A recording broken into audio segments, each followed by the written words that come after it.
Yes, hello. I am James Rowland. Today it's WNR608. It is WWE Night of Champions. Lucky I'm not alone. I have the pleasure to be joined by the entire WNR team. Up first by my side for every WWE and AEW show is, of course, the fantastic Jaxie Scarlett. How's it going, Jax? Hello, yes, back for another one. Kind of keen and excited to see where we go with Night of Champions, considering I've been on such a, you know, streak lately. So Oh, eager you to have see to, where we go. yeah. Oh, talk about your streak. Yes, you've been We on have a. to talk about, we have to talk about the highs before the lows. Of course, we have to God, mention my streak. I hate it when you're doing well, but you have been on a run recently. I'm not going to lie. Yeah, well, I mean, again, safe to say I'm looking forward to this one, but not necessarily for the pay-per-view event in terms of more like anticipating whether or not this streak is going to last. Yeah, and we've done AEW and, of course, New Japan, so it's nice to come back to WWE, I suppose. Yeah, I suppose we have to get back here at some point, right? We can just forget about it. Up next, our resident NXT expert and New Japan demigod, ex House of Torture member, AEW Toxic Stanhausen, and of course, the last real good guy. It is Monty. How's it going, man? Going great, going good. Excited to be back. I think you pretty much just hit it on the head. We've kind of talked about a plethora of things. We've even caught up on NXT. I think since the last time we've talked about the main roster. So it's about time we get around to it, and no one's forcing us, even though it kind of I hope it don't sound like I'm being forced in my voice, guys. But yeah. Yeah, of course. Anyway, No, time to talk no. about the main roster. Yeah, we're back. We're back with Yeah, no, WWE. no But one's forcing this, guys. I promise. yeah, click. No, but last, but by no means least. Oh, and I know she loves the song as well. Trouble, trouble, that's me. Cherry lips and bad energy. Say it once and say it twice. I'll give it to you all night. I'm your your bad advice. Yeah, it's Gina. Gina, yeah, that's a rocking song, isn't it? Oh yeah, for sure. Definitely rocking. Fitting for this pod. I'm looking forward to Night of Champions. I'm gonna say I feel 50-50 with how I'm going into this. Yeah. Well, I'm gonna make sure you get it off your chest. And we have 4 Raws and 4 SmackDowns. But first, this is quite a nice one.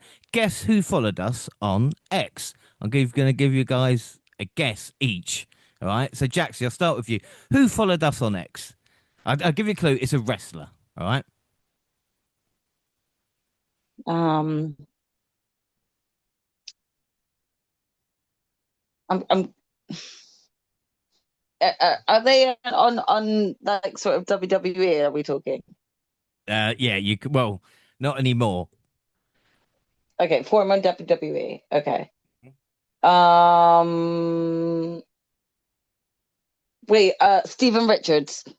Oh, fuck. Nice guess, but fuck Steven Richards. All right. Monty is bigger than Steven Richards. Go on, give a swing. Okay, what I tried, okay.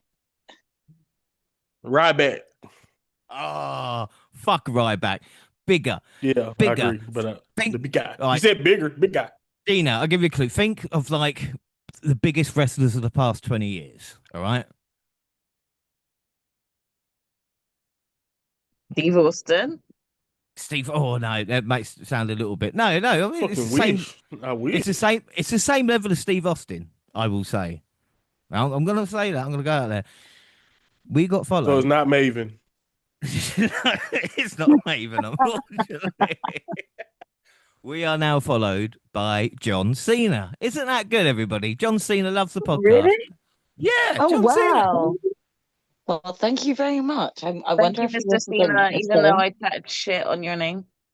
Yeah. Well, he doesn't like Gina or Jaxie, but he doesn't mind me and Monty. So I think that's great. 2 out of 4 ain't bad. That's very telling, isn't How did it? you know? You can't see him.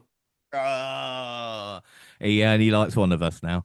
But again, no, I think it's great when I saw it, and I'm just like, yeah, there you go, bigger than like I said, biggest in past 20 years. So I love John Cena. Now. He's my favorite wrestler of all time. So we might Yeah, have to do thanks, like a John. John You're my Cena. favorite wrestler of all time. We might have to do like a John I Cena tribute prefer episode. Maven.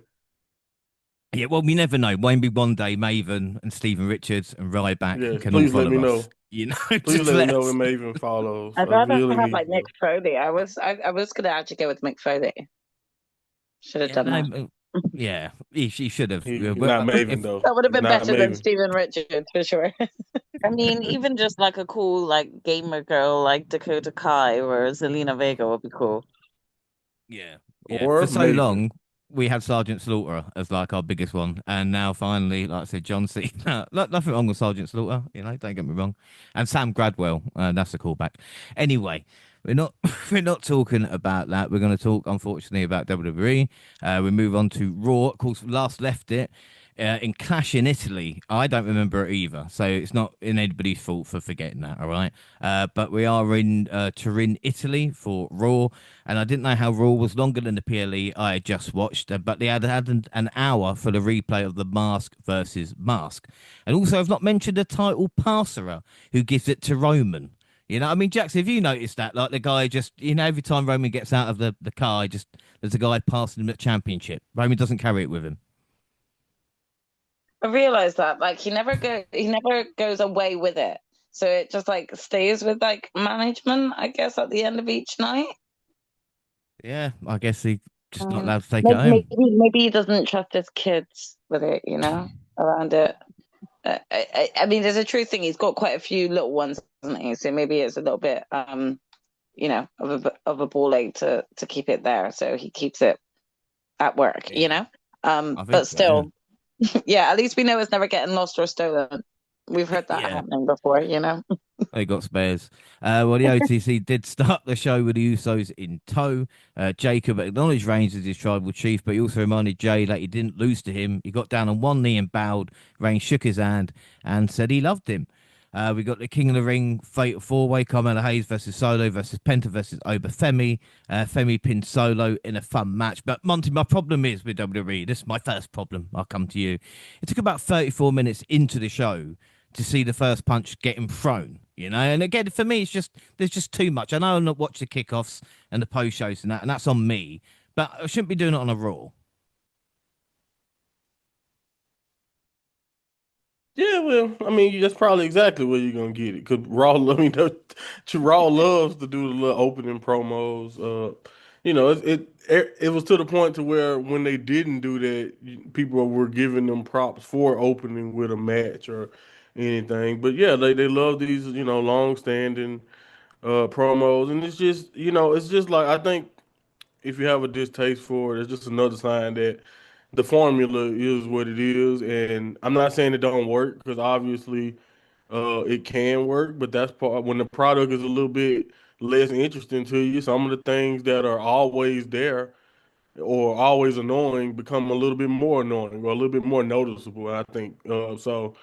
Yeah, I think that's probably a little bit what's going on because you know it's not that. I mean, I'm not saying they do it like that all the time, but trust me, James, as you know, it's been times even in the past, and maybe this is where it's kind of feeling like because I know what it reminds me of because I when Triple H's Reign of Terror every week on Raw when he was world heavyweight champion growing up, every week he had to come out and do a very long 15-minute breathy promo like he tended to do. So that was always his style. So it's not really that much of a surprise that he books it too, because that was the way he kind of learned TV to work. So I'm not trying to say that you're wrong for pointing it out. I'm just saying it has always kind of been there, but I think it's a little bit more annoying when the product isn't giving you something interesting to really sink your teeth into.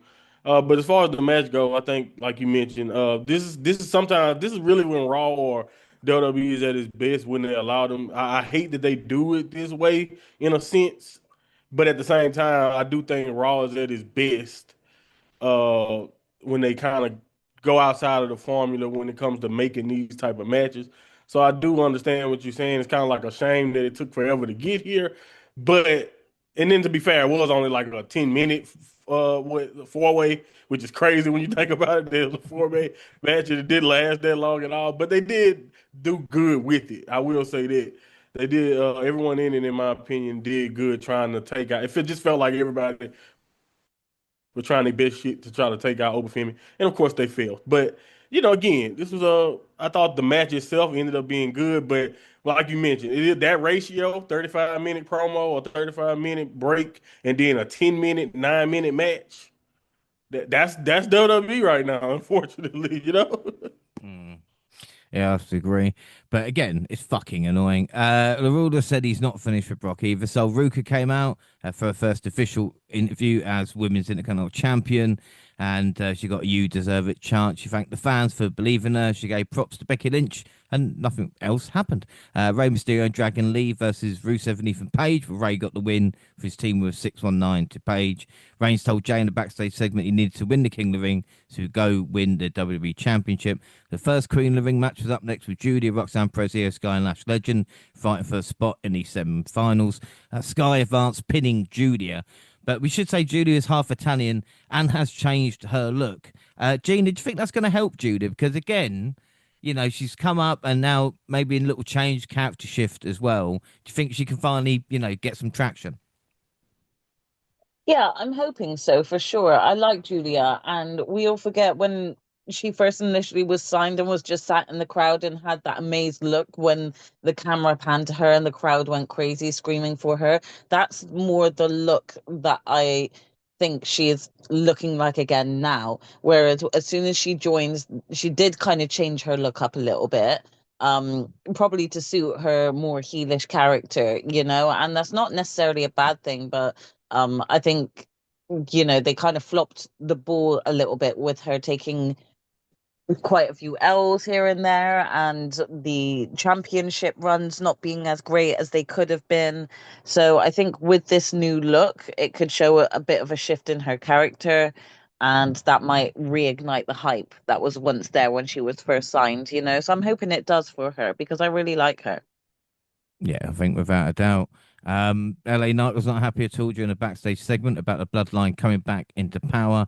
And the week's main event was a highly anticipated grab match between Seth Rollins and Bron Breakker. Both opponents kicked out of each other's finishes, but Breakker accidentally speared Paul Heyman through the barricade and eventually capitalized and scored the victory. Jaxie, I mean, maybe not much to surprise Seth. He kind of evened the score at 1-1. But again, Heyman getting speared through a barricade is always a bonus. Oh yeah, bless. For him. But I mean, he's always due to take a bump here or there, because he's an asshole. He actually deserves it at times. So I can't say that I'm too sad to see him go through that. But yeah, I mean, I think we all kind of knew it was going to go this way. With having them like sort of face on, just sort of like a weekly show. I felt like it was just going to kind of go 1-1. We know this isn't over though. No. But again, it's nice to have a main event on Raw that actually kind of means a little something as well. Do you know what I mean? Like, I think the crowd were lit for it. mm, So that was a good thing. Like they had a lot of hype behind it. without a doubt. SmackDown June 5th in Bologna, Italy. Gunther held the show hostage. Cody slowly walked to the ring to confront him, and they talked about sausage making. And then Zayn arrived. Gunther tells him to shut up, and Sammy did save Cody from the sleeper. This led to a brawl, and Zayn didn't shake Cody's hand. Backstage, Midge got electrocuted to death thanks to Danhausen. The first match of the night was the Queen of the Ring quarterfinal with Bayley, Raquel Rodriguez, Jacy Jayne, and Kiana James. Rodriguez ended up scoring the win to advance. James and Judy had a miscommunication that led to James losing. The beautiful man was trying to help a friend, but James blamed her for a loss. James shoved her, lost it, and attacked her. We know where this is going. Tala defeated Keys. Ray Ripley came out in street clothes with a knee brace on the right leg. She bragged about beating Jay Cargill at Clash in Italy, but said it had come at a cost. Charlotte arrived soon, joined by Tiffany Stratton, Cargill, Meechin, and B-Fab. This led to a tag match with Cargill, Meechin defeat Stratton and Flair. And also we got a video on Balor coming to SmackDown. Now, Monty, quickly, I want to mention this because Ray Ripley, obviously we're going to find out, I think, next month now when we talk about it. But this is probably her only appearance, and it looks like the knee injury was suffered against Cargill at Clash in Italy, which is a shame. Yeah, it is a shame. And I got some I definitely got some thoughts about what they decide to do from this point on because like you said, look how I mean this is this far away and we know that she's injured. And I guess maybe I give them an out because you never know if this at the time was looked at as something that was minor, but yeah, man, it's unfortunate. It really is. But this was honestly, I'm not really. I mean, these things kind of happen. I mean, it's. I think if you look at even the injury or whatever, it's like a meniscus type of deal or something like that. So like, I don't know how much sport, depending on how much sports you watch, you know, that's an injury that happens all the time, depending on the sport. Like I know I watch American basketball all the time. We come on basketball meniscus all the time, tearing meniscus. It even happened in football at the same way, American football. But I'm pretty sure it happens in soccer and y'all football too because it's an athlete's injury, so it sucks. It happens all the time, and but it's like one of those things too that if it's minor, it could be as little as a couple months. But if it's major, it can take you out for like 6 to 8 months or like 8 to 12. I'm not a doctor, but you know, it can really, it's a weird injury like that. So I'm trying to give them the benefit of like, not maybe they don't know at this point how bad it was or how bad it could be. But yeah, it's unfortunate because Rhea Ripley on SmackDown, at least far as her run goes, was really kind of just getting started, I guess, with this kind of Jade stuff. And I really don't have a clue. I don't know if you guys can look at the women's roster on SmackDown and tell me where you guys think long term our direction, like maybe towards SummerSlam. Where was that? Who was supposed to be the big contender for Rhea on SmackDown? I don't really know when I look at how the roster is made up. Maybe it could have been. I don't know. I don't know. Maybe Charlotte, but I don't know. I'm just trying to think. But other than that, I know, and so I would assume they had major plans for Rhea Ripley uh, that we probably would have already been seeing coming into fruition by right now, and this injury stopped, halts that. So it sucks. It really do. It really does. Fatal Influence attack Brie, Bella, and Paige backstage to make clear they want to tag titles. Mello faced Saints. Saints almost won by countout, but Hayes made it back in time. Ended up not being enough to win because Saints had him rolled up with a handful of tights moments later to steal the win. Lash Legend beat Chelsea Green, and then this week's main event was the men's quarterfinal Fatal 4-Way with Damian Priest, Dominic Mysterio, Bron Breakker, and Trick Williams. After Breakker took himself and Williams out with a flying clothesline into the announce table, Morgan hit a low blow that helped Dirty Dom hit the 619 and get the win. Gina, I mean, this match is all right. Again, it's weird. It's a bit like what Monty's saying about the women's division. It doesn't seem there's enough wrestlers to go around because, again, I know there was Raw and kind of SmackDown guys in here. Do you know what I mean? And again, Dom gets the win, but then you look at kind of where Damian Priest is right now. You know what I mean? So it's a weird situation right now. Yeah, it does feel that way. It does feel like, the same people are sort of regurgitated, even though they do different tournament matches or tag matches or, just tournaments to give others a chance of being in that top spot. It's still kind of the same people that's being used, and others are being forgotten on the sidelines. Like you mentioned with Damian Priest, he's hanging out in the tag division with someone who he really just shouldn't be tagged with, doing nothing but comedy skits for a bit. It's just, yeah, it's difficult because you do feel like you're just watching the same thing week in, week out lately because they just show the same people on top. Yeah.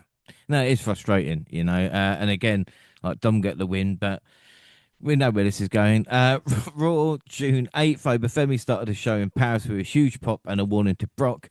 Dom interrupted and said he will beat him and be king of the ring. JD hit Oba in the back with a chair to no effect. He wiped out the ace as Dom ran for the hills. Oba said Ray may be his father, but Oba is his daddy and mine. What? Paris fans were going to have sore throats as after Oba oohing, they sang with Seth. He said the same thing as Femi would win King of the Ring. Seth mentioned Reign, so I guess that's the direction we're going. And I wonder where Punk fits, And I wrote that at the time, don't worry. Philly's looking jacked, and so is Bronson Reed. And then we finally got some wrestling. Queen of the Ring, Alexa Bliss versus Green versus Lynch versus Liv.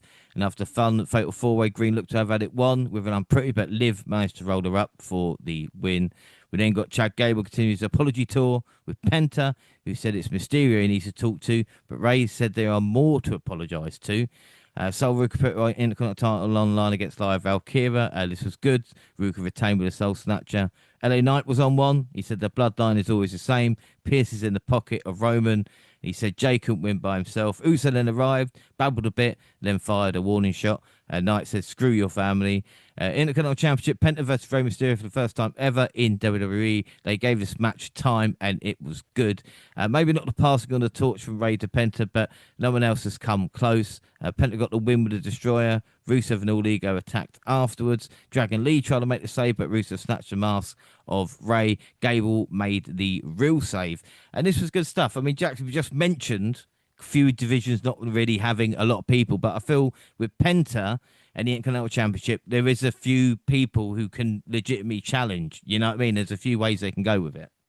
Yeah, they've done really well, not only showcasing Penta as a champion, but not one that's like been like forced upon us consistently, but like it really utilized in a way where he's got a real credible set of challengers that it really could swing it either way. And what I do love about the Intercontinental title is that there's always like multiple feuds going on with it, and it seems to work. And that's because time is given to it, you know. But I think that there's a lot of different ways that things can go for Penta's title reign going into it at this point, and he's doing an excellent job in showcasing the belt and vitalizing it to a bit of nobility, to where there is like that high standard to be able to actually achieve it.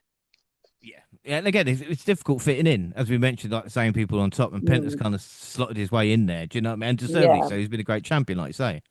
yeah. The main event was a King of the Ring qualifier: Seth Rollins versus Javon Evans versus Ricky Saints versus Tala Tonga. I mean, this was messy at times, but the finish was good. Seth stomped Tala and Saints. Theory stopped the refs count. A breaker speared Seth, and Javon pinned Saints after an OG cutter. Fair play, WWE. SmackDown June 12th, King of the Ring qualifier: Charlotte versus Cargill versus Lyra versus Soul. I mean, this could have just been Charlotte versus Jade, as we did see Soul and Lyra on Raw, but oh well. The big story in this match was some for Jade. The big story for some in this match was Jade Cargill's wig slipping. Apparently, fans don't realise the majority of women have extensions of some kind. But I mean, Monty, I'll come to you probably. I don't know if it's right or not, but a lot of people were surprised. You know, either A, she was wearing a wig, or B, they didn't realise other people did it. But talk about. I remember when Kane's wig came off. Or when Undertaker wore extensions. But I guess we're not going to talk about that. Yeah, man. I mean, don't even get me started on the cultural elements of it, because it's this misconception that only, especially in America, is a misconception that only black women wear wigs or wear or like weave, as some people would say, but like extensions basically is what you're saying. But when white women do it all the time. White women wear extensions. Well, even if it isn't like even if it's not a completely different texture of hair than what comes out of their head, white women wear it just as. And like, don't even get me started on like you said, it's just a wrestling thing. Like, all mostly, if not all, of the women you see have some form of extension in their hair to make themselves look even more in character than like what you expect. Not all, I can't accuse everyone. I don't know. I'm not all in that place, but there's plenty of women, plenty of other wrestlers have come out and expressed that they wear extensions or they do things like that too. And I really don't think it really matters. Like, all right, it happens. Sure, they did a superplex. Charlotte or whoever tugged on her hair a little bit harder and it slipped. But like, I don't know why anyone, if like, did y'all really think she had silver natural hair? Like, she dyed her natural hair silver and walked around like that year round? Like, and then if you've seen pictures of Right. Jade with her natural hair, That's like, just she like has shorter hair. Go that ahead, is sorry. that is exactly the same as everyone thinking Mercedes hair is real and her hair. Right. You know what I mean? Right, the purple and all the different Yeah, colors that come on. Mercedes has been wearing for years. It's just like, no, those have always been extensions. So it's very, it gets very, it can get messy because, like I said, it's cultural things tied to that and underneath what some people were saying. And I do think a lot of us, especially black fans, did feel a little bit uncomfortable with the way some people felt like this was a chance to kind of point the finger and make Yeah. fun of Jade or whatever for whatever Mm. reason. Like, yeah, for some reason, whenever things I happen to caught that Jade, as well. Definitely right, online, right, but like online, a hate again, mob pops up.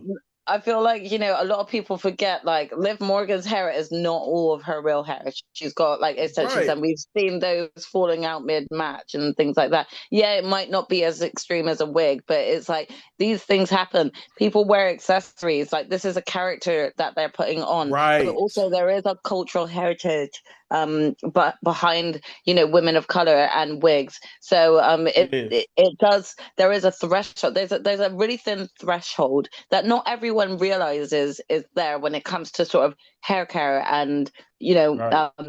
hair discussion when it comes to a black woman.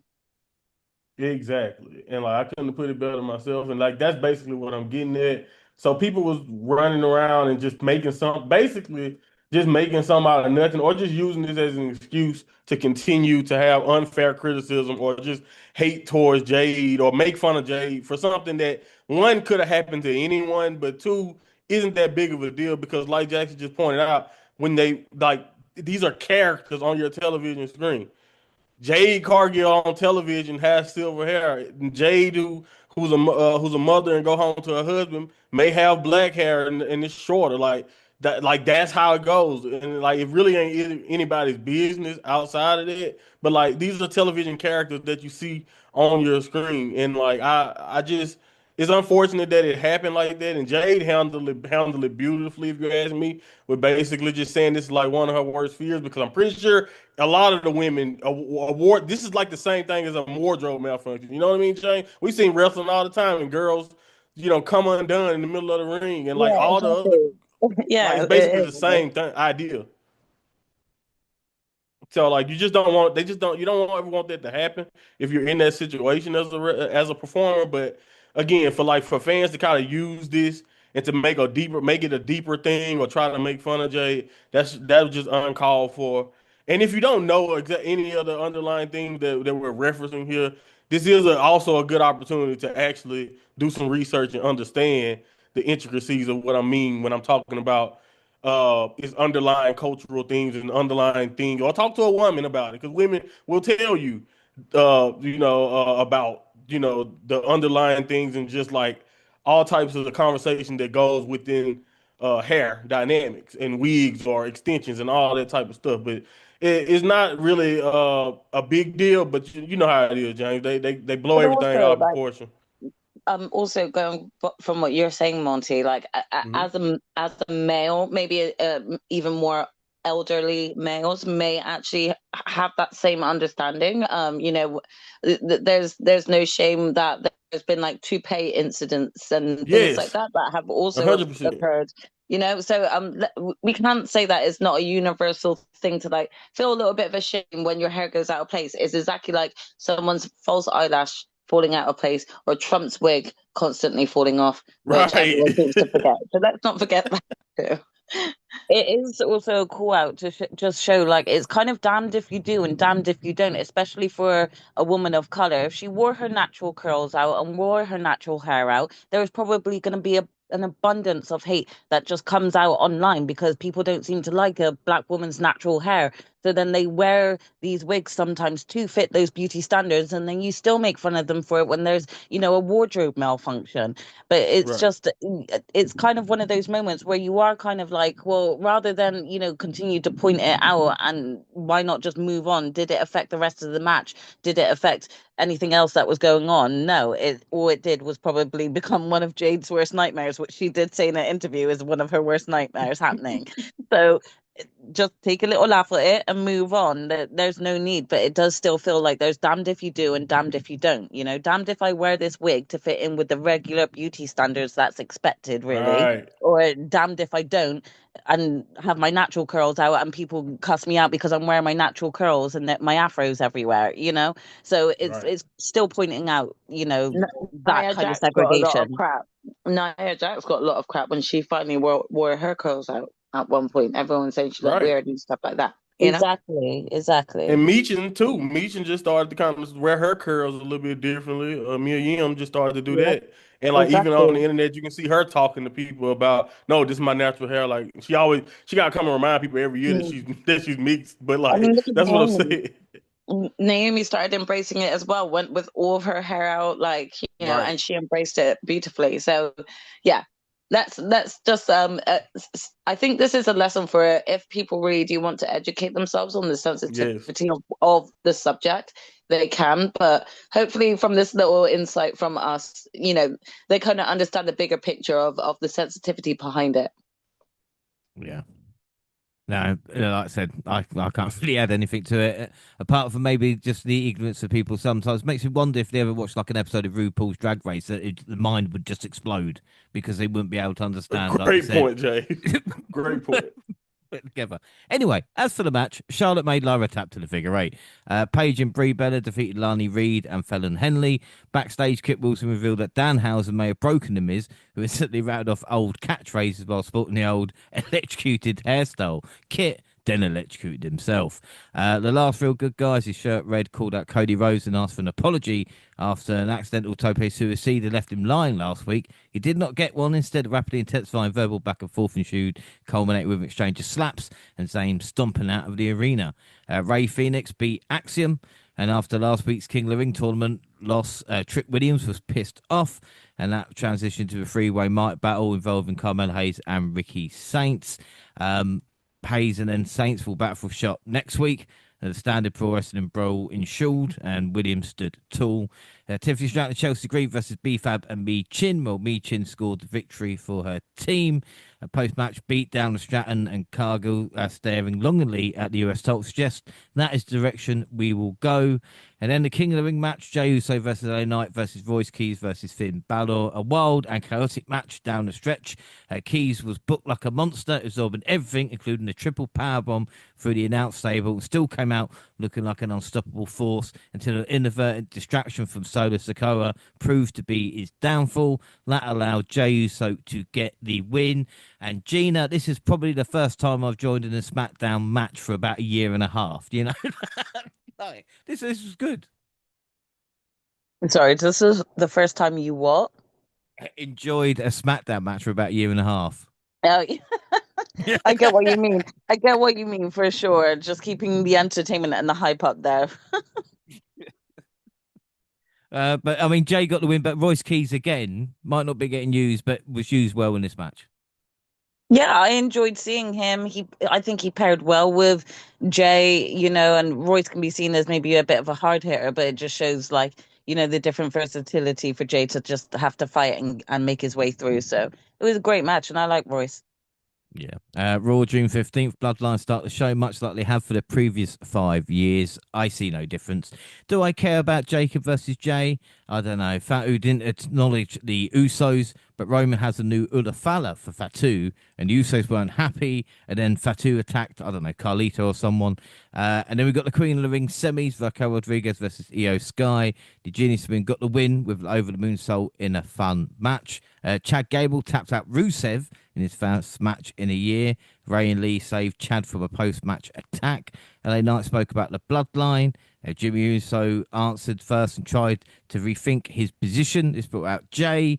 And Jacob Fatu arrived at the scene and put Knight down with the Tongan death grip, whilst the crowd cheered in LA Knight's hometown. Let that sink in, everybody, okay? LA Knight got destroyed in his hometown, and they cheered against him. Queen of the Ring semi-final, Charlotte beat Rox. Gina, you weren't happy about this either, were you? I know, because you said, I'm not happy. About Charlotte beating who? Was it Roxanne? Yeah, I think I wasn't happy, but I don't remember really why at the time. But I think I just wanted Roxanne to start getting her own win. I don't know if it's. You said that you were getting annoyed because you feel like Roxanne is not getting the push and was gonna just get like buried. Well, yeah, I think because they were alluding to the fact that maybe Roxanne might pull the plug with Judgment Day at some point as well. I just felt like, she should be seen as more formidable if they're going to look to do that sort of storyline. So getting a win here would have been good. All I know is you weren't happy. John promised victory. Why the fuck is Logan back? The Not Vision offered him a spot in the group. Of course, Javon turned it down. This led to a match for the Young OG and Theory, which ended with a bronze spear. The Street Profits made the save, setting up a tag match next week in London. And in the King of the Ring semi-final, Obafemi versus Dominic Mysterio. This is Dominic Mysterio, who defeated John Cena, who actually follows the WNR podcast, should I say, back at Survivor Series last November, and wrapped up 2025 as one of the most over red-hot superstars in the industry, and he was squashed here. Now, Jaxie, again, I've got no problems over Femi winning, but again, it's just interesting what they've done with Dom. He seems to have lost momentum, you know? Yeah, but did you really actually expect him to beat Obafemi? Come on. But maybe not put him in a match then. Do you know what I mean? Have him do something else. Like, I mean, for sure, definitely. Because again, at this point, Dom has been on this hype rush, but I still think, with it being the outcome that these two faced off in the tournament against each other within the tournament, yeah, Dom had no chance. He really didn't. poor Dom. SmackDown June. I feel sorry for him. He got kind of honestly, it kind of was the match reminded me of just a child who definitely got in trouble with his mother, and the father found out and just came home. He just got ragged about from post to post throughout the ring, and then just took it because that was all he could do. So, rip Dom. Right, SmackDown, June 19th. Cody Rhodes versus Gunter for the WWE Championship. Sami Zayn, being the referee, made it obvious that some kind of shenanigans would take place, but how it went down wasn't what we expected, and it definitely gives Gunther ammunition to demand another rematch after being screwed over again. I mean, Monty, this was, again, bit of a mess at stages. I think they tried to even restart the match, and that just kind of fucked up at all, but at least they're trying to tell a story, I guess, for the three men. Yeah, I agree. I think from a storytelling standpoint, I appreciate it because I talk about AEW all the time, and one of my favorite things about it is just how many people it feels like is in the world title picture and like how important the world title feels. And I feel like WWE don't really do enough booking multiple people at the same time actively around the world title. Like it's people who will say things, but if they involved with something else, they are not directly involved with the world championship. They don't actually even mention it, so I do think at least in this case with these three, it feels like this whole entire narrative around the belt does at least feel important. I do wonder why, and maybe I don't know. Maybe it's just the way these things have been booked. Because, like you said, this is more of a story than actually trying to make this a match. But it really don't make sense to me why Gunther and Cody, for the last few times, pretty much since that King of the Ring match that I thought was good that they haven't really had great encounters to me, and I don't know why. Because I think they're two great wrestlers, obviously two of the best. But in this case, I won't be as hard on them as I was on that match that they had at the pay per view at the recent PLE that they were on that we reviewed. So I won't be as hard on them about this match because I know this match was more narrative based and trying to build suspense with Sammy's involvement. But yeah, this was like you said, kind of a mess, and I don't expect that from Cody and Gunther. Yeah, without a doubt. Um, Damien Priest and R-Truth versus the Tongas was next for the WWE Tag Championship. Truth managed to retain for his team. Tamara and Tala turned their backs on Solo afterwards. Not only was Ricky Saints versus Melee fighting for a shot at the United States Champion, but it was also the rubber match between the two. Obviously 1-1. Saints got the win here, but he did use it by using the exposed turnbuckle, which I guess protected Melo a little bit, but it wasn't an ideal ending. King of the Ring semi-final, Jey Uso versus Javon Evans. Uso got the win, but showed respect afterwards. And the last match on the show was the semi-final Queen of the Ring bout between Liv Morgan and Charlotte Flair. But before it gets started, the Queen was attacked backstage by Cargill, B-Fab, and Michin. Aldis and Bliss and the medical team tried to talk her out of continuing, but the Queen did a great job of selling the emotion of what was going on. Unfortunately for her, Morgan prevailed by making her tap out to advance to the Queen of the Ring finals. Gina, again, they protected Charlotte here, which is a bit surprised considering her booking the past year, but she's still the Queen, I suppose. Yeah, I wonder how much longer this is gonna kind of be able to go on for, though. Like how many more times are you gonna push Charlotte over others that are sort of proving themselves and coming up into this? So yeah, it's fine. She's the queen. She's still hype up there, but yeah, I think we mentioned this earlier about just using the same people on the roster and just making it feel like the same thing week in, week out. So in a way, I'm not surprised. I'm not saying that she doesn't deserve it, but in some ways, it's kind of like, oh, okay, it's the same thing every year. Yeah, it really is. For June 22nd, we went live in the O2 Arena in London. Obafemi's music hit, and he made his way out as the crowd was chanting his name. And the ruler could barely contain his smile when the crowd continued to chant his name well after his music has stopped. He spoke about looking forward to winning the King Ring tournament, calling it his destiny, but Jay Uso interrupted. Oba said he's going to destroy Uso because he's really looking past him to a different member of the family, and the segment ended without any fighting because both men said what they needed to. The Women's Tag Team Championship was next, with Brie and Paige defending the belts against Bailey and Lyra. Of course, London gave Paige a warm welcome. Valkyrie was in control, but suddenly Paige grabbed her and hit the Rampage DDT for the pin. After the match, Bailey was comforting Lyra when she snapped. She threw Bailey into the ropes and started beating her down in the ring. It took a few officials to tear her away from her former partner. She grabbed Bailey and hit the night ring for finally leaving so the officials could take care of her.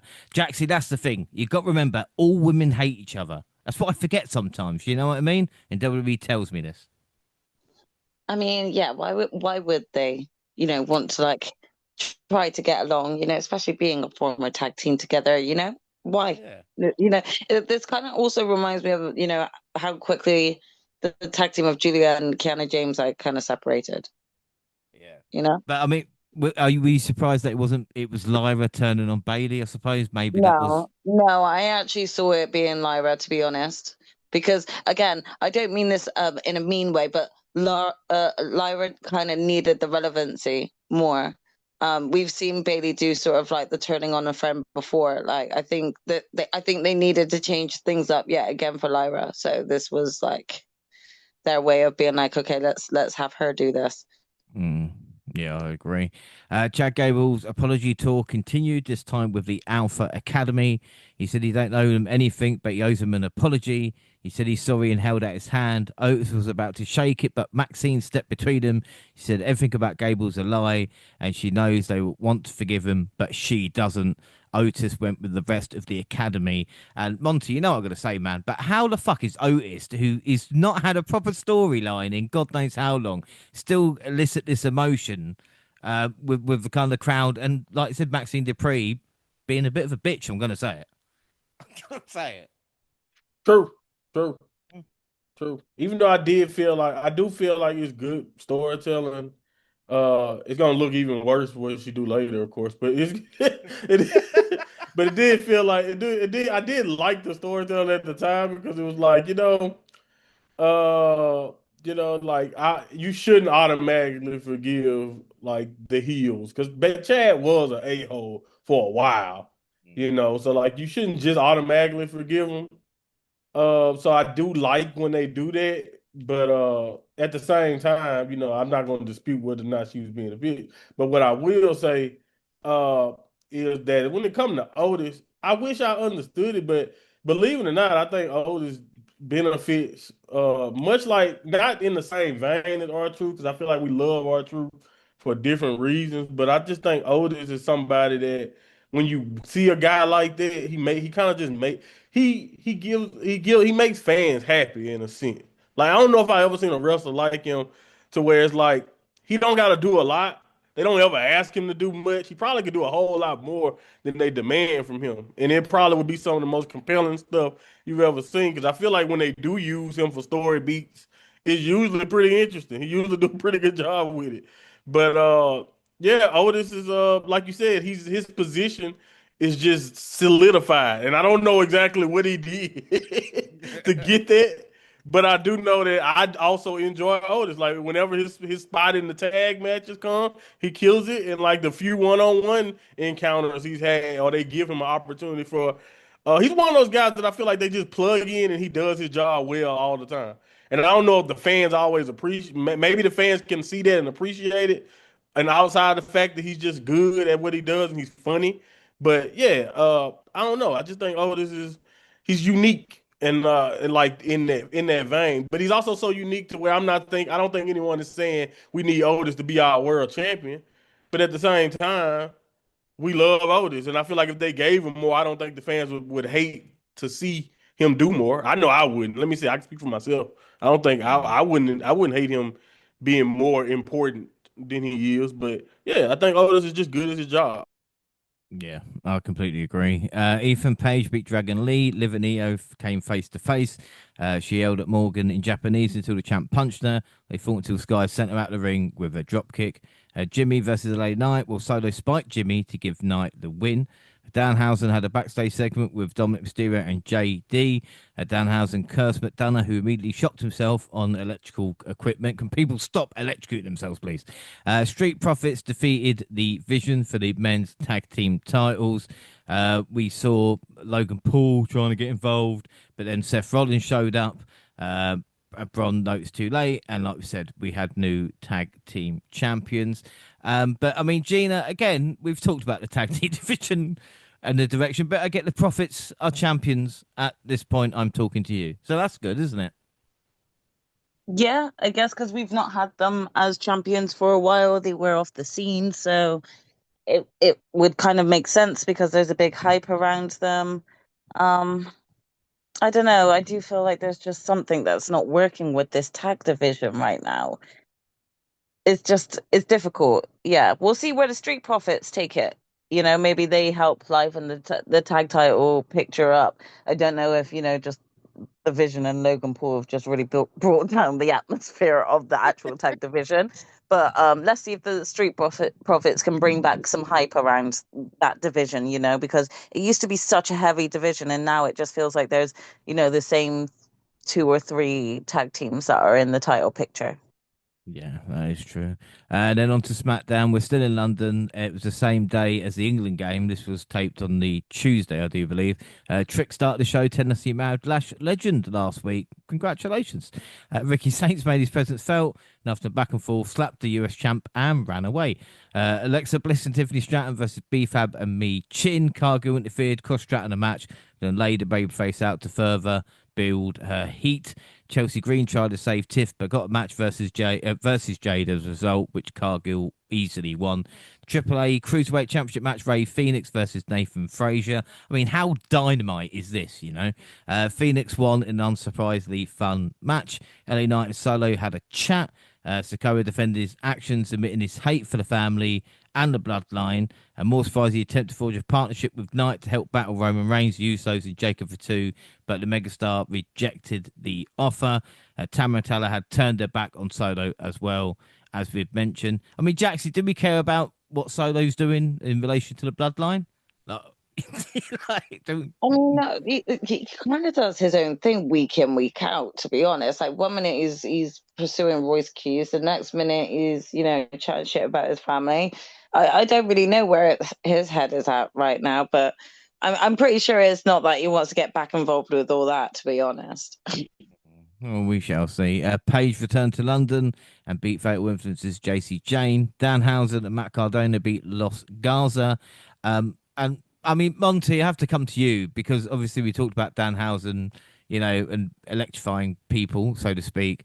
But I've been impressed with The Miz because he can make anything work, even a zombie gimmick. Because Kit's struggling a little bit. I would have maybe loved him to come out as like Pretty Deadly, but people probably wouldn't know who the fuck he was. But The Miz has been great. Yeah, the Miz is perfect for this, man. Like that's the reason why when I wasn't so sure, one of the first names I knew that they were gonna put him with would have been like people like Miz and R-Truth to because I just think they have an ability to make people pay attention. Like we probably should when R-Truth is involved in something, you probably shouldn't take it too seriously or like pay too close attention to it, but that don't stop people from watching usually. And I think the same thing can kind of go in that case for the Miz. And like you said, I think the Miz especially at this stage of his career, man, it ain't really much you can ask him to do.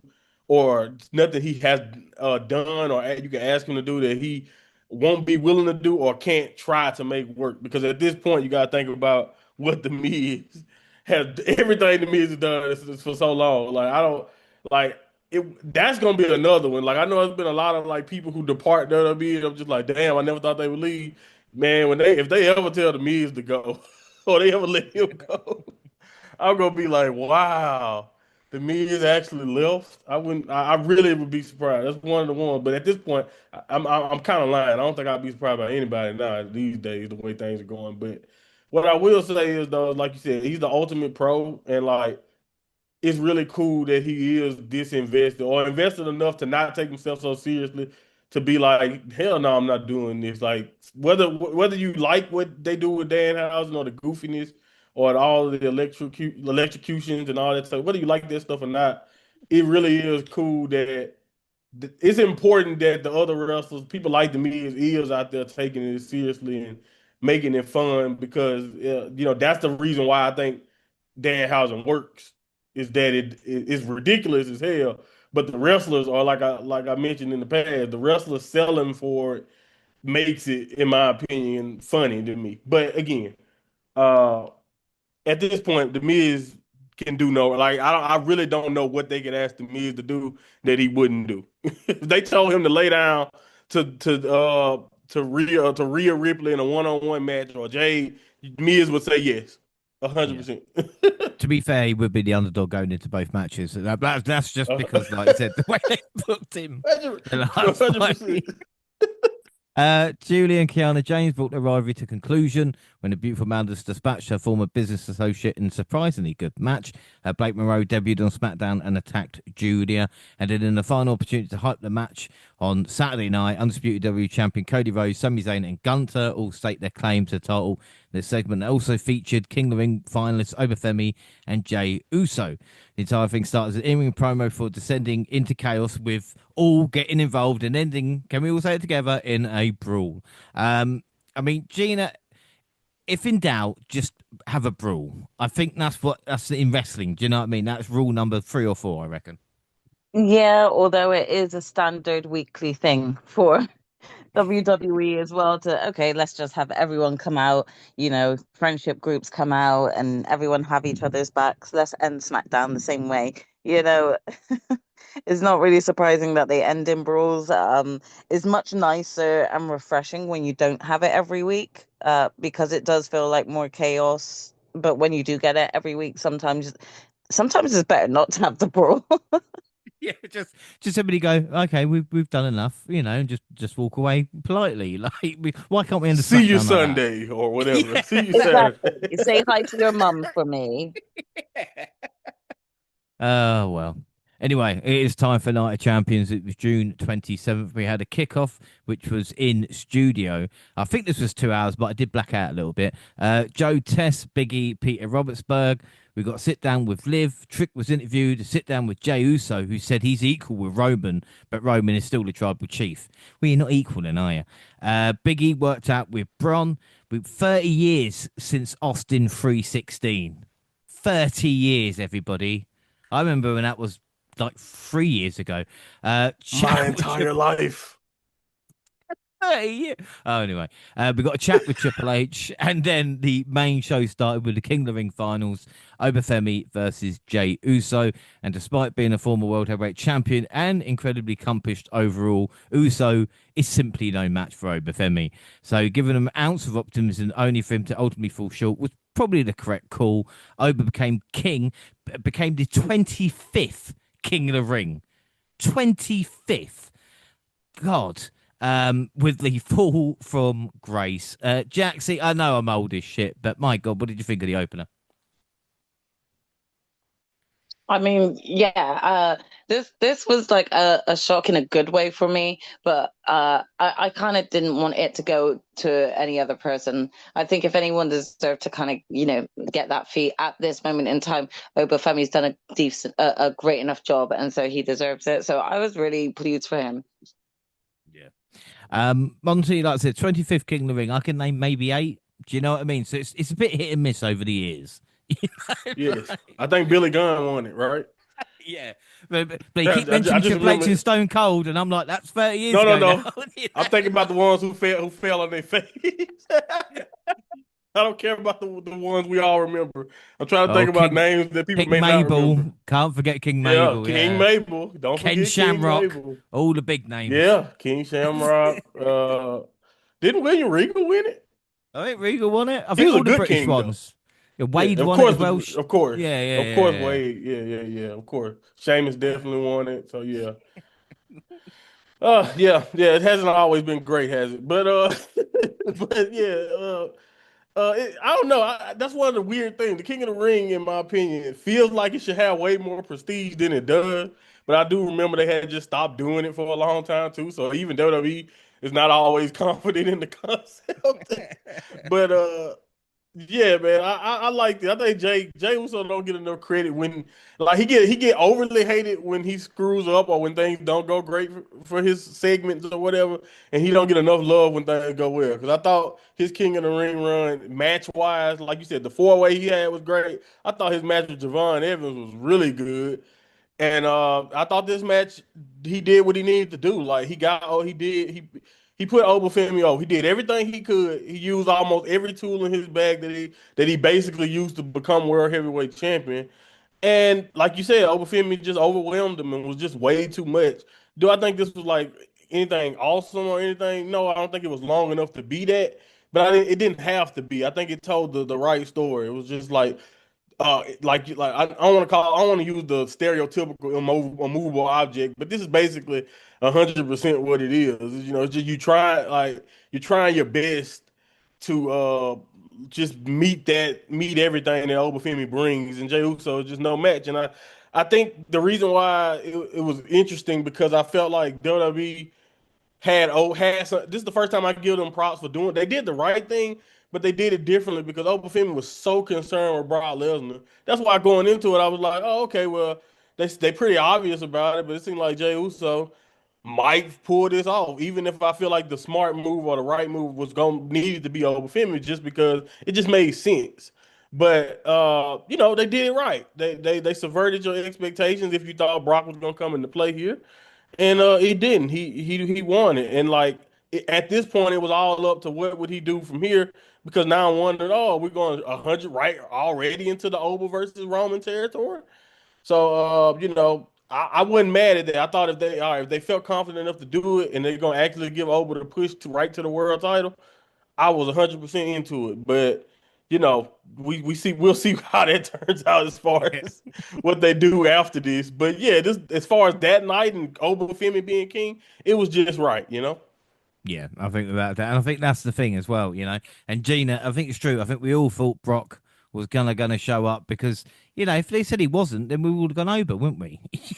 Like come on. Yeah, I mean, if I'm being honest, my guess was because I assumed that Brock was going to turn up, be petty, and cause some tomfoolery here, or just throw Oba off at some point. So I did expect it to happen, but I am very pleasantly surprised. I'm not mad at the outcome with it because Oba deserves it. Yeah, without doubt. My only note really was no one wears the crown anymore. It's a shame, isn't it? Everybody's scared to put it on top of their heads. And also Michael Cole's mic was a little loud. Anyway, out of 5 for that. Jaxie, what would you give it? I'm gonna give this a 4 because I was pleasantly surprised with him winning.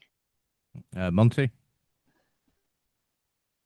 Yeah, the match itself might be like a 3 3/4, but I scooted up to a 4 because they did made the right choice. Yeah, Gina? that's what I was going with. Same sort of thought process. I said Gina. Yeah, I'm gonna mimic that. I'll give it a 4. The match wasn't exactly a 4 level, but with the Oba winning, you can't not give a 4 to that man. Yeah. I'm going to give him a 4 now because I'm scared if I was to give him 3 3/4. So, yeah, I'm going to give him 4. Prediction, WNR Prediction League 2026. This is after Forbidden Door, but before Night of Champions and Great American Bash. WWE, James and Monty on 2, Jaxie and Gina on 4. The AEW is crazy. I'm on 1, Monty's on 2, Jaxie's on 3, Gina's on 4. And bonus, Jaxie's on 10, James and Gina on 12, Monty on 13. We all went J, so we're all on 0. Danhausen was out on stage beforehand to greet the rowdy crowd, only to be interrupted by Liv Morgan. She wasn't happy about Danhausen stealing 100 grand from the Judgment Day, which led to Danhausen casting a curse on her before her big match against Io Sky in the Queen of the Ring final. But some of Morgan's best bouts in recent years have been with Sky, and she put forth another commendable performance here. The crowd was into the action and responded favourably for Io's victory. And following a win, Sky announced she would choose to challenge Morgan for the Women's Championship at SummerSlam, confirming the rematch in 5 weeks. And Morgan probably won't defend her title until then, you know. But anyway, Monty, what did you think of this? Okay. Do you want me to talk? Okay, let me start with the wrestling. The wrestling was pretty good. Like you mentioned, Liv Morgan and Io have pretty good chemistry. I thought it was well done. I thought it was technically sound. You know what I mean? It had its impressive moments. But and I thought even Liv Morgan, it was kind of predictable because I thought Liv Morgan was in control, so you knew a comeback from Io had to come. But the Spanish Fly and all of that, I mean, I thought that was beautiful, and I thought they wrapped it up nicely with Io winning, of course. But man, WWE just knows how to screw shit up, in my opinion, man. Because I love Danhausen. Y'all know how I feel, so I'm not even gonna. This ain't got much to do with him as much as it got to do with the placement of his curse. I almost prefer like curse her Monday or curse her like the on the pre-show or something like anything. Instead of like showing me this segment right before the match and then her going out there and like we know what's gonna happen now. Like it was gonna be. I thought I came into it pretty much knowing what was gonna happen. So I guess you can argue. Well, I mean, we all figured Io would win, but like give me some reason to sit through the 15-minute struggle and believe that Liv could thwart it. Because as someone who believes in Danhausen's curses, why would I think Liv Morgan is gonna break that? Like, why would I think that? So, like, I just really hated that they decided to do that right before the match because you made a good match, a competitive match, into a predictable match. But I will say this. Like I said, I wanted to start with the positives of the good wrestling because I thought the match itself was pretty good. I just think WWE screwed this up. And I don't like, again, I know Stephanie hurt. Maybe this spot was meant for Stephanie Valkyrie. And maybe we have a whole completely different Women's Queen of the Ring tournament final and just whatever. And that might be where we were supposed to go. But I just hate the fact that they decided to throw Liv Morgan in there because not only was this match predictable, but now because right after the match, Io was like, you know what? I'm just gonna beat your ass again. We're gonna do this again in 5 weeks. So it's just like, so now the SummerSlam match, I'm not saying that match itself will be predictable, but now it's just like we automatically setting up a rematch. So now it's just okay. So I'm not saying like you won't be excited for it because again they have good chemistry together. I'm just saying I don't like that booking in my opinion, but I also just didn't like Liv Morgan making it this far anyway in this tournament because I think a tournament like this is a great excuse to be like look at, and again I'm not trying to compare them, but Maya World is a great example. I know that kind of happened by accident or whatever, or however the Maya World situation came to play, but they used a tournament to build a new star, even though we know who came out to win. And I just feel like this was a great opportunity for the women to use somebody else in that position that Liv was occupying. Even if they lose the Io Sky in the end, you still had a chance to build up someone else's status on the roster. So I had a problem with Liv Morgan making it this far from the beginning. But the way they executed this, in my opinion, really dropped this match down to me because I was kind of out of it as good as I thought the match ended up being because I knew what the finish was going to be. But maybe people don't believe in the curse as much as you do, you know. So, but maybe, again, maybe that's true. As a matter of fact, I would love to hear from anybody else. Maybe y'all don't I care heard a about it like I rumor do. that he cursed Argentina, so we believe in the curse, okay? no, because he didn't do it on fucking Tuesday, did Well, he? he So should don't get me started on like, that. no, because of that. That's why we should have a game. Why didn't you do this before the England match, Danhausen? Why did you only do it Could have done it on after? fucking Tuesday, I Danhausen. know. I know. Oh gosh, the most pissed off I've been in a long time. I'm sorry. No, that's fine. I'll Flashpoint. apologize for him. Flashpoint. Yeah. Anyway, Gina, it's true though because the women's titles haven't been booked at all this year. You know, and again, I can understand like a Rhea Ripley injury or Stephanie Vaquer injury, but that shouldn't as Monty's saying, just stop the whole division. You know. Yeah. How many times have we heard an announcement of an injury and they've had to vacate the belt because of said injury? So I don't Yes, just strip understand. them. Yeah, just strip them. You're not damaging them, but because they didn't lose the belt by default, they had to give it up due to injury and just put it on someone else for a few weeks. So it looks like there's a champion running things on the show. And it's the same with Liv Morgan. She may have been on the show, but she wasn't defending it anywhere.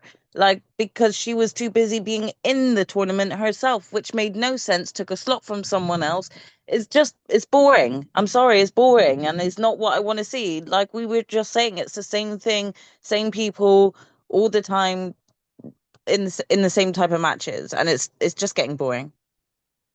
No, I completely agree. The only kind of good thing, Jax, from this was there's no outside interference, but you just know the rematch is going to be a shitload. You know what I Yeah. mean?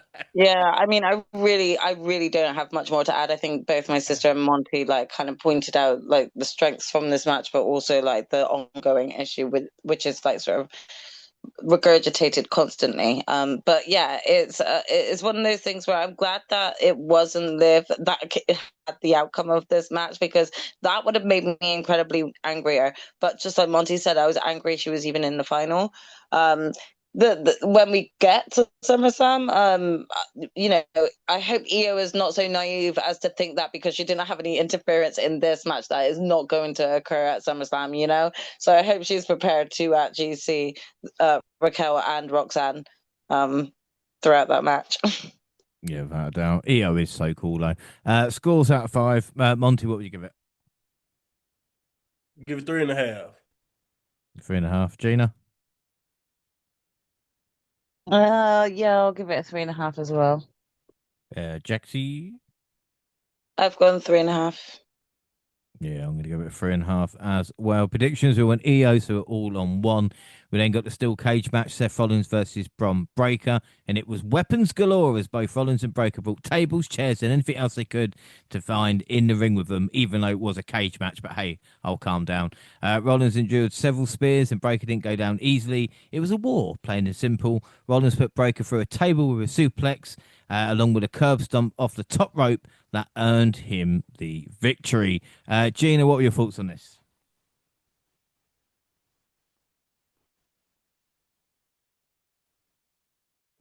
Sorry, I was talking with it on my mute. This one's Ricky Saints one.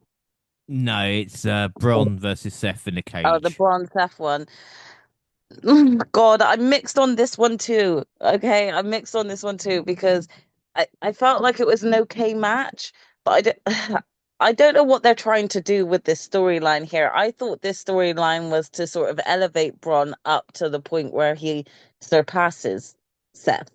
That's what I thought that this match was for. But obviously, with Seth going off injured and coming back, it's kind of like he needed the retribution back on them. So it was kind of like you were torn between both on who who would get the win here. It felt like Seth should get that win to finally get over the vision, but it also felt like Braun should get that win to show that he's elevated above himself above Seth.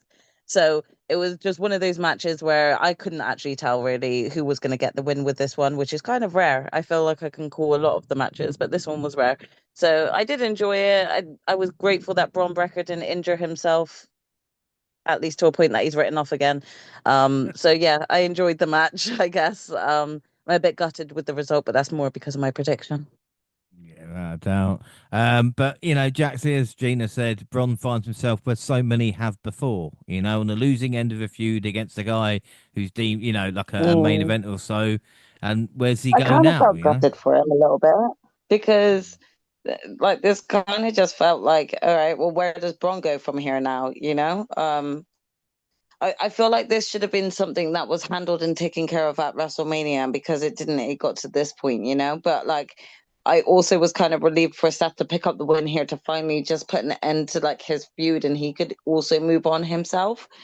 Again, I feel like WWE have like this issue with like executing a storyline and knowing when to say enough and end it.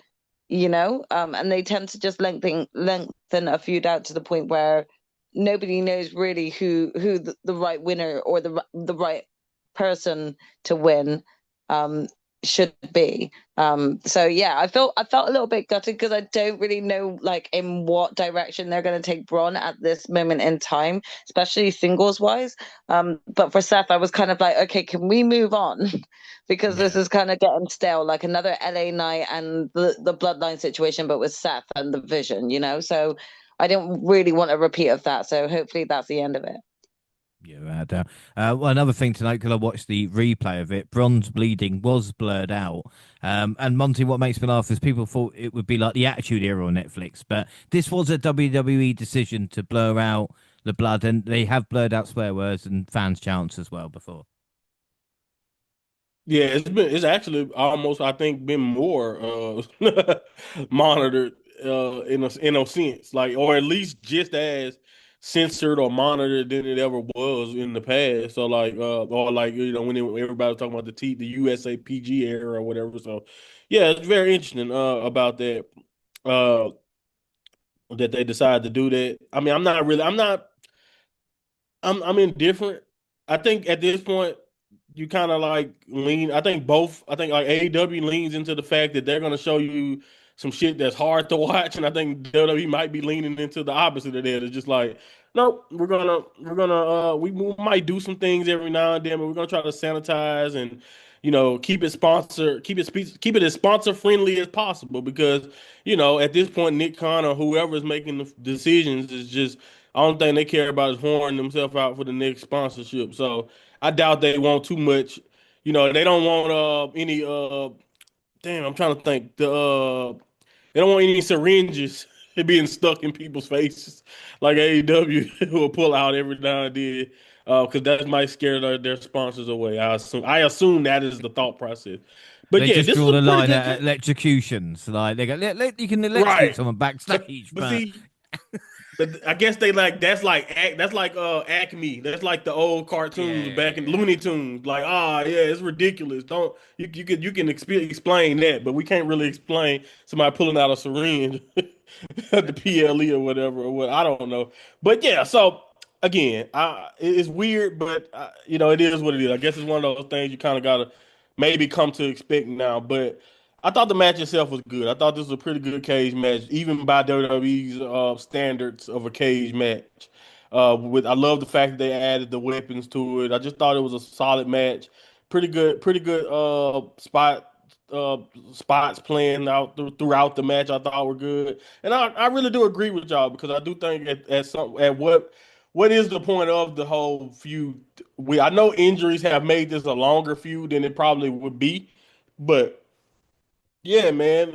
It really is interesting to kind of consider what is Braun's standing. Do you think they don't think he's like, we can talk about Seth Rollins' reliability or the fact that he's probably on the downturn, or even in this match, you can probably say Seth is still fighting through something and he's just trying to make it to that next clash with Roman. I think at this point, but Braun, I do wonder, like, do you think that'll be because of those few freak accident injuries? Do you think they kind of reared back and was like, "Oh, okay, hold on. I don't think we can. I don't think he is as reliable as the future guy right now as we thought he could have been when we initially put this vision thing together and made him the leader and did all of that." Because it is something that I wouldn't be surprised that a few, because I always blame Seth Rollins and Finn Balor's match, and Finn Balor hurting himself in the first Universal title match, and I always say that's the reason why Finn probably will never be world champion again. I hope I'm wrong. I'm still holding out hope on that one that Finn win the world title one day, but I think at this point we on the opposite side of it. If he ever does, I'll be really really surprised. Be happy, but be really really surprised. But again, one injury really can decide whether or not they want you to be mid card for the rest of your career, or they want to make you the guy. So I don't know. It's really interesting when I think about Braun, like where he could be headed and uh who he can be after this feud. So, but I did think this was a good match, and I don't think if you thought he lost the self and it made us look at Braun and think, oh, well, this brought him up a level, then I don't think that'll be accomplished that goal. I think we still look at Braun like he got something to prove. And I don't think that's what you kind of want if this is supposed to be the feud to make him a star. So that's kind of where I think about it. Yeah, and I think also let's talk about the injury didn't help. Yeah, but again, Obafemi came along then, didn't he? And Exactly. Like this I is think the that issue, isn't changed it? your thinking too. Yeah, Exactly. when you have something like that. But again, I thought this was good, and Seth is unbeaten in steel cage matches as well. Gina, what would you give out of 5? Yeah, it was still a good match. I'll give it a 4. Give it a 4. Jax, I'd give this a 4 too. Monty. 4.25. Yeah, I'm going to give it a 4.5. Predictions: Gina went bronze, the rest went for Seth. So Gina's on 1, the rest on 2. The United States Championship was next. Trick Williams versus Ricky Saints. Saints proved that he excels as both a wrestler and a character, leading to the biggest reaction he received yet on the main roster. Unfortunately for him, the crowd was quiet for almost the entire matchup, but it's an admirable effort from both. The trick shot from Trick Willie to retain, and then Little Yachty got revenge on Saints afterwards. Jaxie, what were your thoughts on this? I mean, I really liked the chemistry between Trick and Ricky. I thought that they worked really well together and they had like, just like a good pairing, a good showing together. I didn't think that I didn't take this one too seriously in terms of fully believing, Ricky could pull this one out of the bag and take it from Trick. He's way too hot. But I'm still, even still, I liked watching these two together, and I just thought to myself, they could really build like a decent, like ongoing feud between these two if they wanted to, and it would work. Yeah. No, like you said, this wasn't a bad match, but it did feel a bit like SmackDown-y. Do you know what I mean? It Like, I did, know it's it Night of did. Champions. But again, I feel like it's down to like there not being that much of a storyline behind, or as much of a build up between the intensity of the two wrestlers. I think if there was a little bit more like of a story that had been cemented going into this match, there might have been a bit more anticipation for it being on the pay-per-view. Yeah. No, I'd have to agree with you there. And there's no doubt Trick Williams does look like a star. Monty, I can't wait for him to start jobbing to Reigns and Rollins in the next couple of years. That would be fun, wouldn't it? Next couple of years might be a couple months. I don't know. No, but yeah, no, for sure.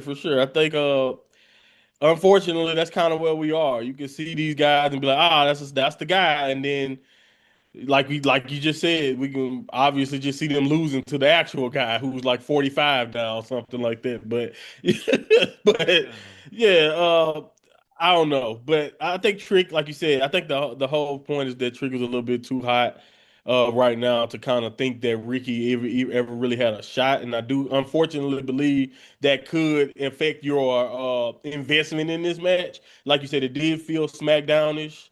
It didn't really have that much intensity, and I do think a lot of that is because this feud, as much as it's been like an underlying feud, but it also isn't the most personal feud either at this moment. But again, I thought this was a good experience for Ricky in this spot.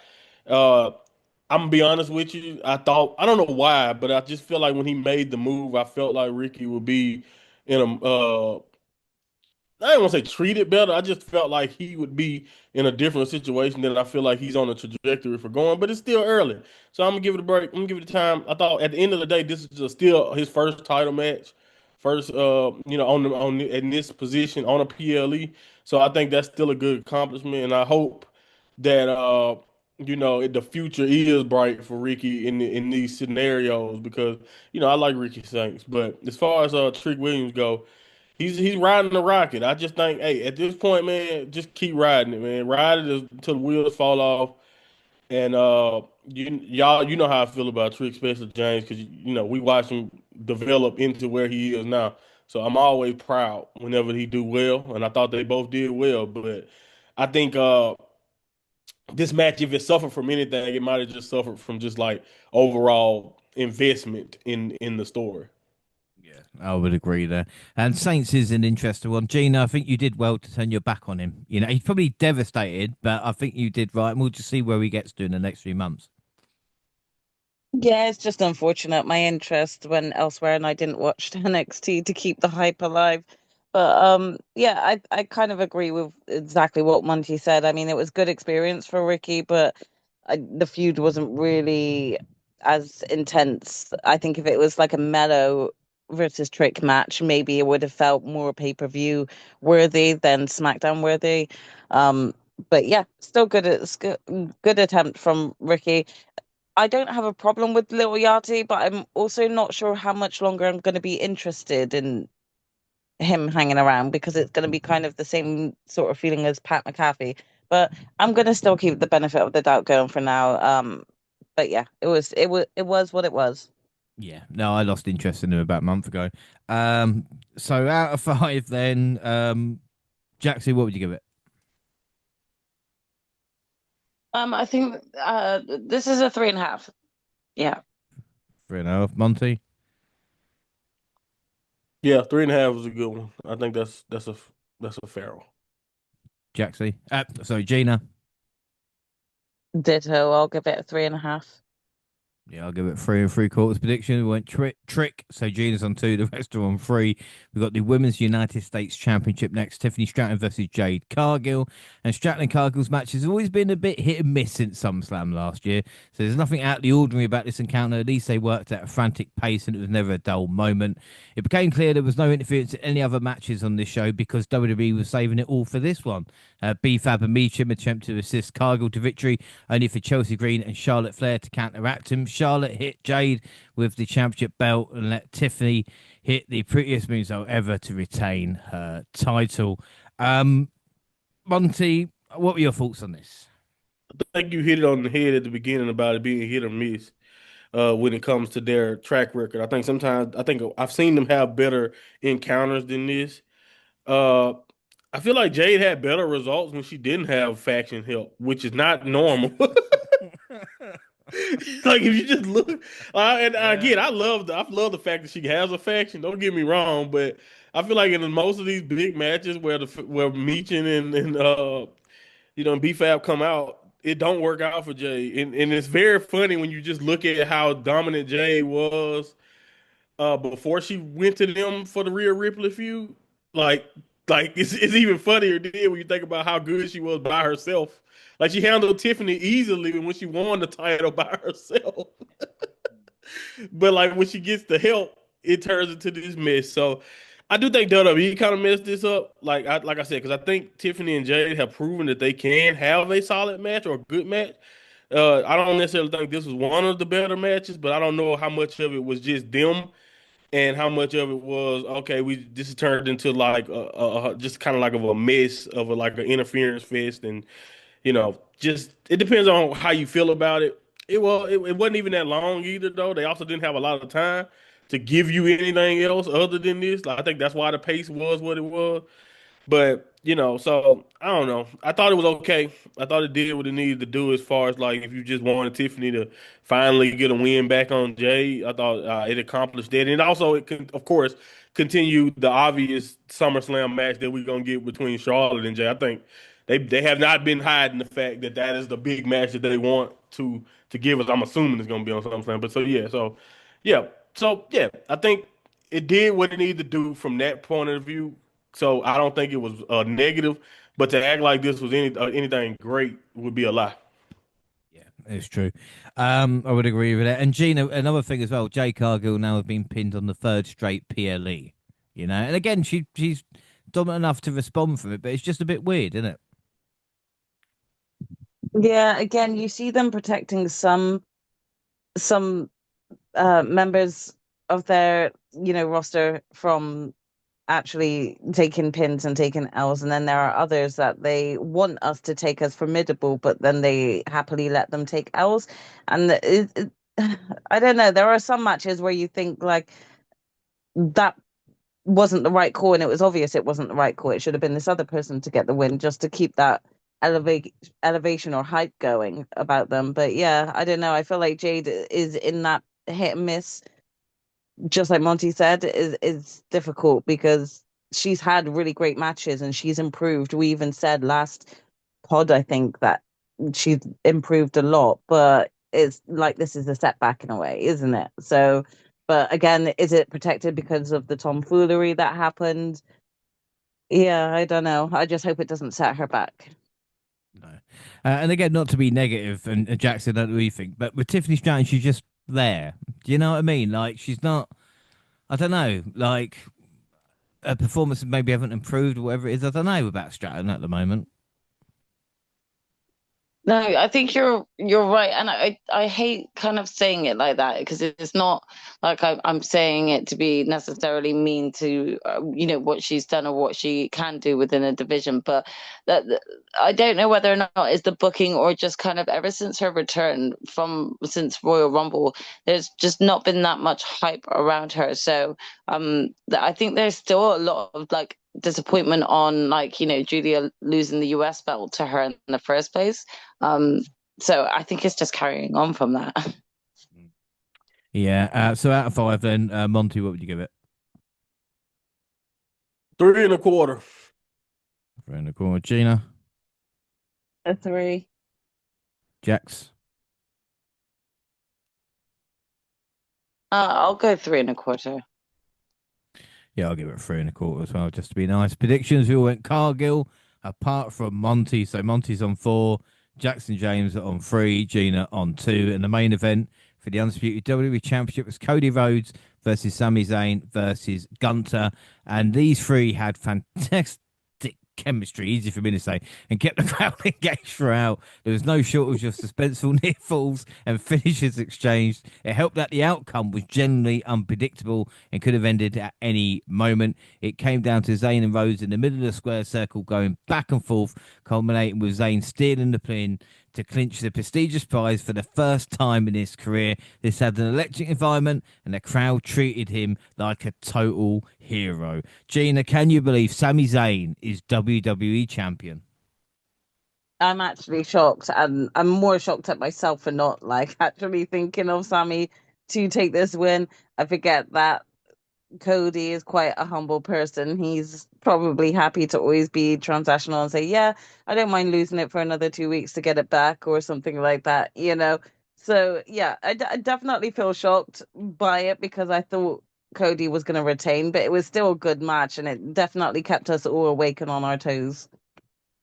Yeah, without a doubt. And I mean, Jaxie, I've been having a go at WWE recent times for the finish, but I thought the finish of this match was excellent. I thought when Cody hit Gunter and Sammy with like the double crossroads, and then Zayn got the pin there, I was genuinely like, "Fucking hell, that was really good." No, honestly, I think I was, this was the best way to sort of end the night, and also with a lot of shock because I don't think a lot of people saw things going this way. Um, as the outcome for this match. So, in terms of being able to actually shock the audience, and I think this was the way to go. But I also was just in complete shock. Yeah, I think that's fair to say. But much like New Japan, I will give WWE credit here. But Monty, like we said, just wait a couple of weeks. But at this moment I'm talking about with Sammy in Saudi Arabia winning the W Championship, it was definitely a fantastic moment. Yeah, it was really cool. It was really cool. Something that we don't get a chance, we haven't got a chance to do a lot of for WWE was like just be like, okay, that was you guys did that was a great finish. Not only was the match itself great by three great wrestlers, but like the finish and just having making that decision and going with it there. I think we don't like you said we're not really genuinely shocked by WWE at all these days or a lot. We talked about it on the very same card about how predictable they can be. But again, this is them at their best when they're willing to go out there and take a chance, do something different. In my opinion, so far, and I think when we talk about what happens after this, you guys will even see it even more when we get to SummerSlam's review and all of that, because I believe Cody, as great as I love him on top, and I love that he has been like the guy. I think he has been booked, especially as of late, a lot better when he's chasing and he's not the champion. And I'm not saying he does, and I'm not saying he always has to just be in chasing mode for it to be entertaining. I just think they're less predictable. They book him, he's more compelling, and they just book him better genuinely when he's not on top. And I think now another friend has kind of like, if you want to look it from Cody's point of view, he may feel like Sammy is has betrayed him, and now is the champion. And I just think it's really, really cool when you watch all of those like arguments that him and Cody had, and it culminating to this moment for Sammy, who has been told by countless amounts of people that he would never be this guy, never be able to win that belt. And it's not even the world heavyweight title belt. I know Roman has it. I know he's trying to make it more than what it is, but this is the WWE Championship, you know. So it really is cool to see Sami Zayn with that belt.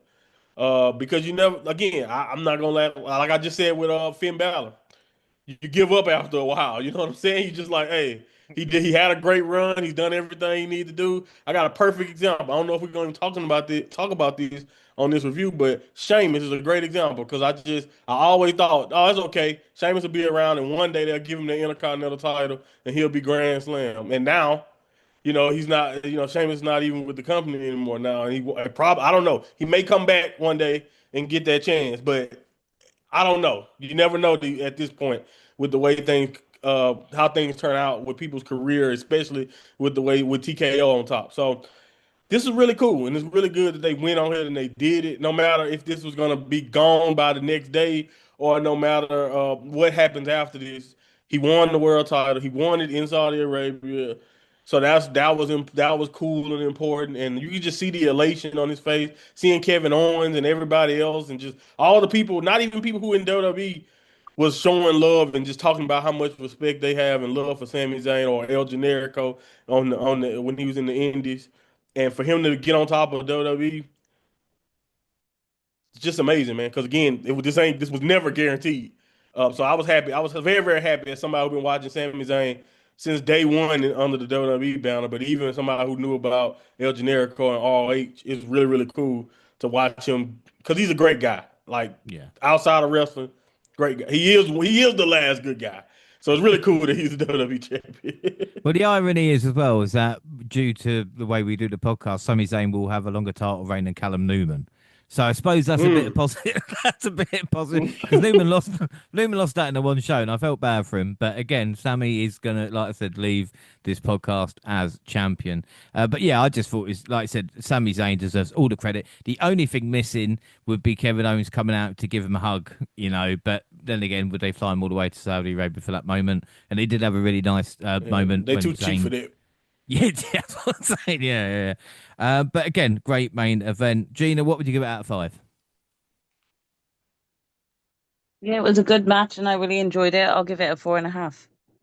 4.5. Jaxie, Yeah, 4.5 is fine, I think. Monty. Yeah, 4.5. Yeah, I'm just gonna give it a 5, just because, like I said, Sami Zayn got to the top of the mountain, and dreams do come true, guys. You No, know, you're just even a kiss ass, James. if oh, fuck you. Sorry, I was just saying, sorry. I didn't mean that. Predictions. We all went Cody. So final scores: Gina on 2. Jaxie's reign of terror is over. She's on 3 with me, and Monty wins. You know, I don't think I've ever been so pleased for a Monty victory, but he didn't get a perfect score, so that is good. But well done, Monty. I mean, who could have seen much of that coming? Jaxie, it's not about you. I'm talking to Monty. All right, I'm trying to Yeah. congratulate him. Like. Haven't you had enough, Jaxie? Wow, just like man, Oh, you damn. won, you win all the time. Wow. Share the spotlight. You're such a winner. Uh, no, I'm not gonna act like I'm gonna be honest with you, James. I ain't, and this is one of the first times I found out I won live on the show. So I actually thought I lost just like everybody else. So yay for me. Yeah, usually I think I won and then find out I've lost on the show. But again, that really shouldn't be a surprise. Prediction League now, the WWE League. I'm on 2, Monty on 3, and breathing down the necks of Jaxie and Gina on 4. So overall, then of course we're going to give match MVP and score out of 10. And Monty, seeing as you won, why don't you give us your 3 choices? I'll have a look at your match quickly. I think you gave 2 Oh, 4 and 4 quarters. oh, okay. Uh, I think the match is Sammy, and I definitely get a triple threat that, and I'm also gonna give Sammy my MVP because again, I mean I definitely didn't come into this thinking that this would be the moment. I thought that he would do it, and I really did think that he was going to be stubborn enough to eventually do it. But to do it this way and to actually just get it done in a shock fashion, just very, very cool.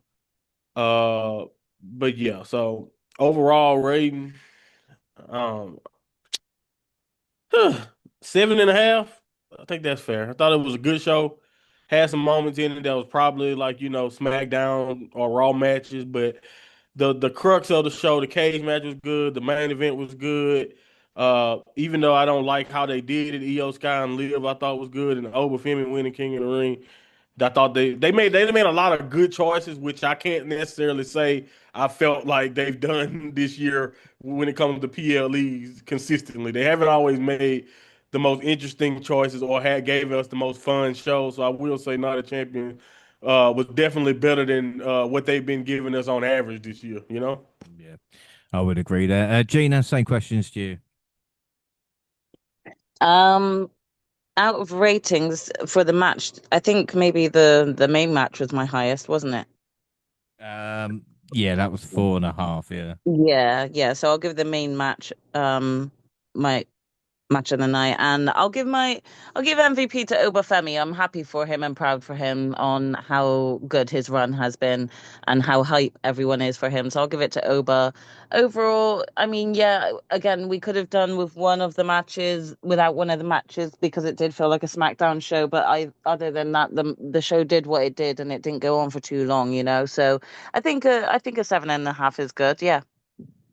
Yeah, excellent. Jaxie? Yeah, pretty much all the same. The main event for match of the night, over Femi for MVP, and I say 7.5 is a really good rating for what we got. Yeah, I'm gonna give main event my match. This Zayn as the MVP, and yeah, 7.5. For me, that's really low. That's me being a dick at 7.5. Like, yeah, fuck them. But yeah, again, it's a show. Unfortunately, even though with big moments, we will forgotten about in a couple of weeks' time. Post show, we had Cole and Graves. Then we got Sami Zayn was interviewed by Byron Saxton. He said he did it in front of his people. No matter what happens, he is WWE champion. Back to studio with Joe Tess with Big E in Robertsburg. Liv Morgan says she's not cursed. Seth was interviewed.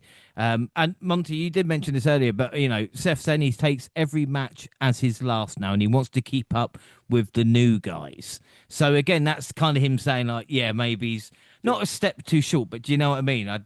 What you were saying. I think he knows it. Like again, I think he knows it, and if anybody who's watching himself and just you can go back to self years ago and just can tell he don't move the same. And of course he wouldn't. He's been in and out for years, wrestling this long is gonna take a toll. He's been very, very consistent, and always been around. So it's just like it's one of those things to where, I think he even knows he's been very honest that, he's definitely on the other side of the coin when it comes to how much more on top, consistently main event wrestling he has left in him. And how many stories does he have left to tell either too? Because, I think he's done a great job, but his body, like, can his body withstand much more of this and how for how long can it? Because I think out of all the Shield members, uh I remember years ago definitely thinking Roman would be the one to, like, probably if we're talking about who's gonna lace him up or be done, unlace him, put and be done with wrestling the soonest. I always thought Roman would be the member of the Shield that gave it up first because I saw movie star type. I thought he got the looks. I thought Hollywood would be something that he would jump to probably sooner than he actually had. I know he's done a couple of things, but like I definitely thought that he would probably do that.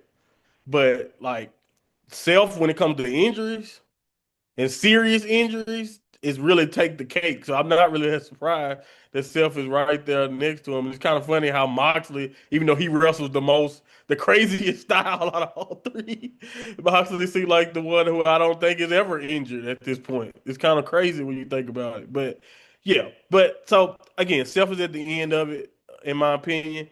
And we'll get to see what else he has to do. I think he has more to give, but I think he knows that it probably won't be much longer. Like within the next 2 to 5 years, Seth might be done. Yeah, well, he said he's moved on from the Vision and he wants the world title. We got Trick interviewed with a little Yachty with cigarettes in the hand. Trick said he never thought he would be in Saudi Arabia the way he grew up. Trick said he had 120 guests for his wedding, which was oddly specific, but you know. And then we had Gunter confronted Nick Aldis. They started swearing at each other and grabbed each other. All right, we're going to leave it there. And the next time we're with WWE is just a couple of weeks' time with our world famous WNR live SummerSlam party where we'll catch up with Raws and SmackDowns and, of course, give predictions for the 2 nights of action. But before we go, Gina, just want to get your thoughts on WWE with what we have covered on this pod. I mean, aside from me taking a horrible L here with Grace, I think I think that we have learned that WWE are going to continue to do what they want to do. Um, I'm gonna try and have hope that they're not going to ruin what they're doing with Oba and some other storylines that they're doing at the moment. I don't have a lot of faith. I will give them that, but we can only just tune in each week to see what they give us. I want to be hopeful, but yeah, I just think we're going to get the same thing until a change up at maybe SummerSlam, and then possibly new storylines can start to develop and more opportunities be given to those who are in catering. That would be nice. But aside from that, yeah, maybe we'll have a good summer. Yeah, without a doubt. So that is it. Don't forget, across all social media, X at the WNR Podcast. I'm at the WNR Pod James. You can find the entire WNR team on the banner. Jaxie, where can people find and follow you? You can find me on X and Twitch at Jaxie Scarlett. And Monty. At my Monty Pod on Twitter. And Gina. At Purple Pain. And the Double North on Facebook and Instagram. Send us an email to doublepodcast@gmail.com. I haven't done that, but I have done it. I've done it 608 times. YouTube, the Double Podcast, we're celebrating 11 years of the WNR with shorts, universe mode, and clips from any event we go to. And of course, the podcast is live on YouTube and also SoundCloud on your phone, also Spotify and iTunes, where you can download, subscribe, rate, and review there. So that is it. Our next episode will be this coming weekend, NXT Great American Bash, Monty. We're going to try and finally finish the shows that took place on the weekend of June 27th and 28th. I've still not finished the 4 shows there. Can you believe that? But we're going to try and get it done. I don't feel bad. I don't remember nothing about it, so I'm going to have to rewatch it my damn self. And that's what it's all about. But until then, I've been James Reynolds, joined by the fantastic Jaxie Scarlett. Jax, such a shame that you didn't get the win today. Gosh darn it. Gosh darn it. Hey, listen, it was a one-off. Watch. Well, I'm going to come back fighting next time, so we'll just see. Yeah, you probably beat me at the Great American Bash and I've not realised yet, but we'll find out when I do that. I'm trying to find that out soon, so we'll see. And of course, the mind of Monty back in another one back in the win column today. See, back on track now. I am a winner housing and still the last good guy of this podcast because you guys are all heels. Gina don't count. Gina's like I don't know, baby face, kind of anti-hero. I'm an angel. I'm an angel. You know what? You're right. You're not even considered. You're an angel, but I'm definitely the last good guy. Yeah, I'm a piece of shit, but I don't mind. And of course, the genius of Gina. I mean, I can't really. He's called you an angel. How can I top that? Yeah, I mean, maybe a goddess. You can try more, I guess. But we'll see. We'll see. I'll still take the angel for now, and I'll try to come back better next time. Yeah, well, that is it. Thanks for listening, everybody, and bye.